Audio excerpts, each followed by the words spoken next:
Hello and welcome to another episode of the Women series where we capture developments and stories that impact women. And this is still the Women in STEM series, and today we are focusing on technology. When you hear technology, what exactly comes to mind? There are lots of things that we've heard about technology in recent times. Technology is the new oil, it's the new normal, it has come to stay. I don't know what you think about technology, but this episode, as technical as it might sound, be ready to learn, be ready to jot things down, and be ready to grab all the opportunities you might want to think about. I have my guest with me, Feyisayo Faloye. She is a UI UX designer, and I will be speaking with her shortly. The ProShare mobile app, your non-stop access to financial and economic information.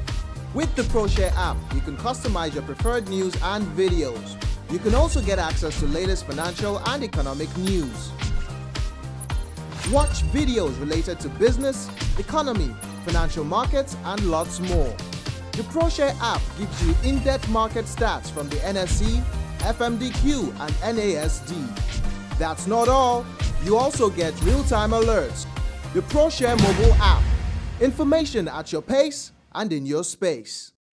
Welcome back if you're just joining us. This is the Women series, and thank you for joining us once again. This is the Women in STEM series, and we're looking at technology. I have my guest with me, just like I said earlier, Feyisayo Faloye. Thank you for joining us on the program today. It's great to have you. Thank you very much, Ayomide. By the way, you look good. Thank you.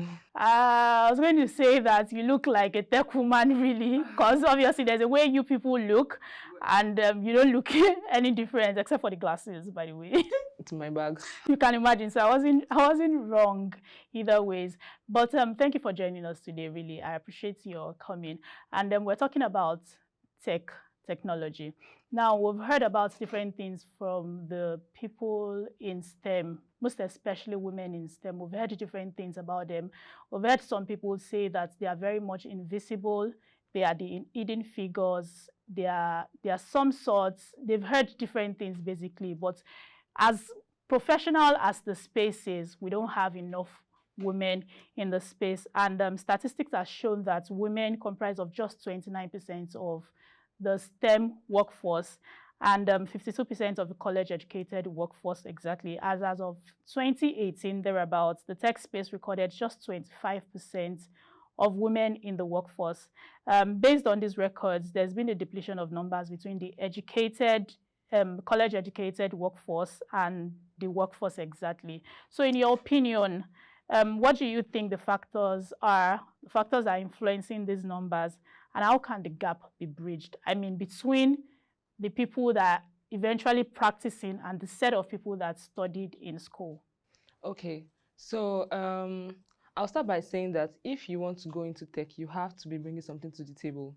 And so if you study a STEM-related course, or let's say you studied an engineering course in school, and then you don't really know what you went to study, right? So you can graduate with a first class, and then you don't really have a lot of ideas about what tech is all about.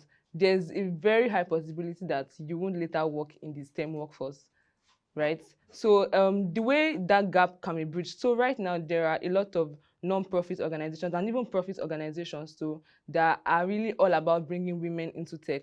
Yeah. So there are academies like Uranus Academy now, and then there's She Code Africa, there's She Lead Africa. These are all organizations that are really all about bringing women to tech because, yes, there are not a lot of women in tech. I'm aware that the space has witnessed a wide range of traction in recent times, especially due to the COVID era.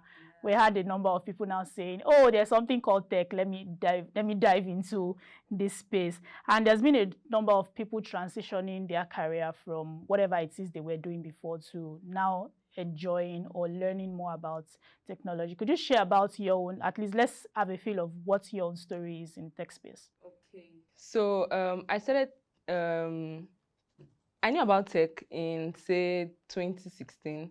But then as I didn't think that that was what I wanted to do. And then I decided to study computer science in school. So in 2019 October, I started learning about software development. Then I was even learning how to code HTML, CSS, and the likes. And then, I felt like there was still more to this, and then coding really wasn't my thing. So then I started doing a little bit of research, and then I heard about UI UX design.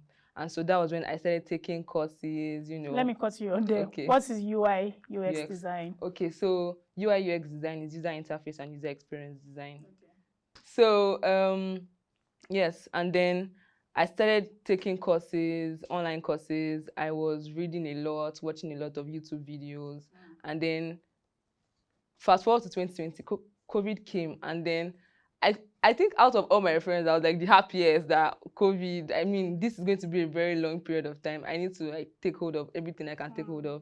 And so I started reading more, taking more classes, because I mean, there were no distractions, school wasn't on. And then that was how I heard about Uranus Academy. And so by Oluwapelumi Adeyemi. Yeah.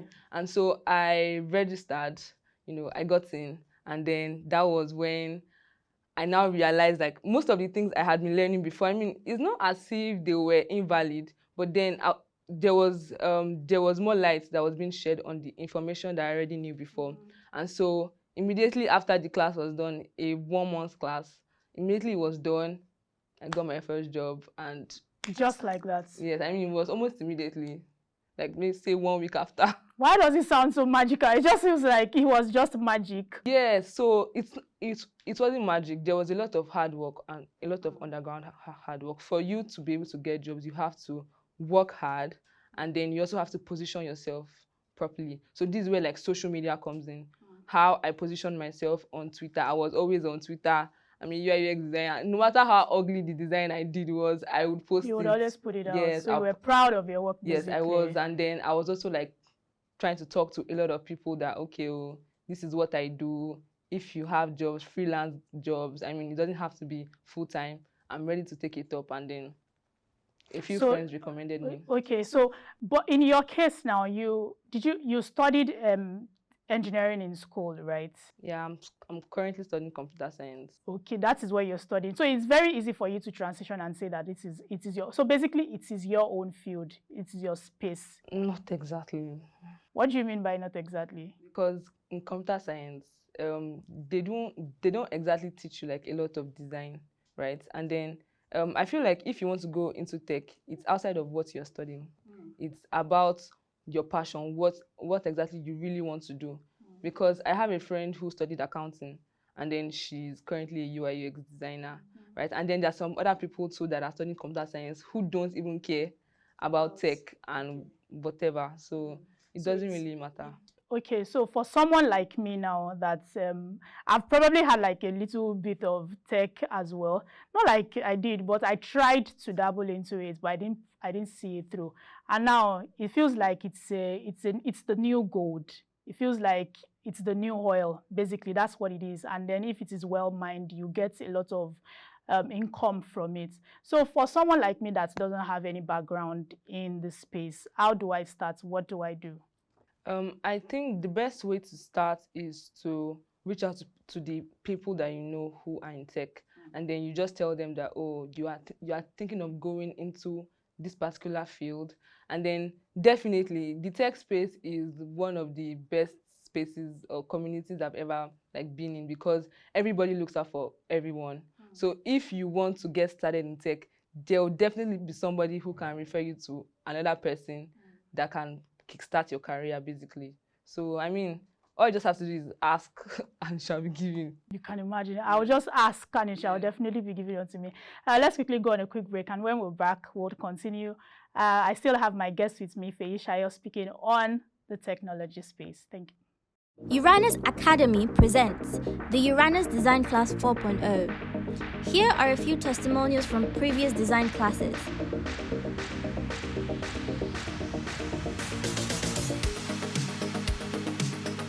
Have you ever wondered what value UI UX design provides? Well, every dollar spent on UX brings between $2 and $100 in return. 88% of users are less likely to return to a website after a bad user experience. Jeff Bezos invested 100 times more into customer experience than advertising during the first year of Amazon. Billions are lost by businesses due to poor UX. This is where you are needed. Learn the principle of mobile and web design. Classes commence on the 9th of August till the 27th of August. To secure your seat, you can pay $90 or 45,000 naira by registering at bit.ly/Uranus Design Class 4. Welcome back. It is still the Women in STEM series, and I'm speaking with Feyisayo on Women in Tech. So the last point you made was talking about asking, and then it's definitely going to be given on to me, right? Yeah. Now let's talk about the opportunities available across the value chain in tech, because I've heard that there are lots of opportunities across the value chain. It is not just, okay, you said that you're into the UI UX, you are a UI UX designer, right? But there are other opportunities across. So for a beginner, let's just take it like that, for a beginner, what are other opportunities that are available across the value chain? So let's take it from you being in another career. So I am in media, right? There are other people that are probably in banking. There are people that are in entertainment, and it could be maybe a teacher or something. But they're also trying to expand their course and thinking of this space as well. So what are the opportunities across the value chain? Yeah, there are the programmers, so like that is even split into it's also very broad as well. So we also have front-end web development, we have back-end, we have UI UX design, which is what I do. Then we also have Android development, iOS, we have machine learning, we have artificial intelligence. Then we also have like the non-technical part of tech too as well. This is for like product managers, project managers. We have digital marketers, because most people say that digital marketing is in media as much as it's in media, so it's sort of in tech as well. So there is digital marketing, and like there are a lot of other opportunities like that in tech. So how do we now start leveraging on all these opportunities? Where do we go to? How do we learn? What are the opportunities that are available for us to learn from? Okay, so like I said before, there are communities, there are organizations that are solely into teaching people these things and instilling these skills into people. So there is She Code Africa, there is Uranus Academy, Yeah, which Uranus is Academy, I'm very much basically for aware. designers for now. Hopefully they go into other things. Then there is She Lead Africa, there is Developer Students Club, which is by Google. There is Ingressive for Good. You know, there are a lot of communities like that, and most of them actually they center mostly around students. So even as a student studying a non-STEM related course, you can be in communities like this and also be doing very well in those communities. Yeah, so. But you just mentioned about that it's basically for students. How about people that are not students? How about professionals? What happens to them? Yes, so these communities are also outside of campus too as well. Okay. So all these communities, as much as they have campus chapters, they also have city chapters too. Yeah. Let's just take the last question. How can we leverage technology to unlock the growth and developments in the economy? Because you heard me the other time when I was talking about cashing out, right? The main purpose is, as much as we're impacting and putting in our passion, our best into these things, we also want to make money, basically, and eventually it circulates around and impacts the economy, right? So how do you think that leveraging on these things can impact or grow the economy of Nigeria? Okay, so whenever I think about economy and how technology can impact the economy, I think it starts from like individuals, right? So as a tech person, you are kind of offering a service, and let's look at like the marketplace, for instance. There's importing and exporting, yes, right? When you export a particular product, right, the money goes to you, which sort of goes to the economy. So when it comes to technology impacting the economy, it's mostly about job creation. If there are a lot of jobs created, which there are, like every day, there are new jobs every day if you check LinkedIn and stuff. If there are more jobs being created, right, the economy is definitely going to grow. Then talk of now, like talk of tech people offering their services to companies abroad, right? So I mean, and then they get paid in dollars. In dollars, yes. Let's emphasize that in dollars, yes. Yes. So they get paid in foreign currencies basically. So I think the most important way tech can really impact the economy is by job creation. Job creation. And I think that's like one of the biggest thing we need right now in Nigeria, in country, and obviously it is eventually now going to impact the economy. Thank you very much for coming on the program. It was great speaking with you. I mean, you've answered my question, touched on the opportunities, touched on me cashing out in dollars, which of course is of utmost priority to me. Exactly. And of course, ask and it shall be given unto you. It is when you start seeking this knowledge, eventually you'll be able to get it. And the place is welcome, is open to everybody as much as you're interested in learning. And you've heard from Feyisayo, she started in less than a month or in 1 month, and then she got a job. And I mean, she can't deny the fact that she's cashing out in dollars anyway. But you can be the next Feyisayo, you know. So what are you doing with the information you've heard? What are you doing with the knowledge that you have just gained? See it through, work on this, reach out to all these people that are willing to teach and are ready to also impact this knowledge into you. And that's just the starting point, right? And then you start cashing out in dollars, just like Feyisayo is doing. Thank you for joining us on this episode. If you would like to follow us on our social media platform, please see the ones showing on your screen. And we'll see you next week on the next episode of the Women Series. Bye for now.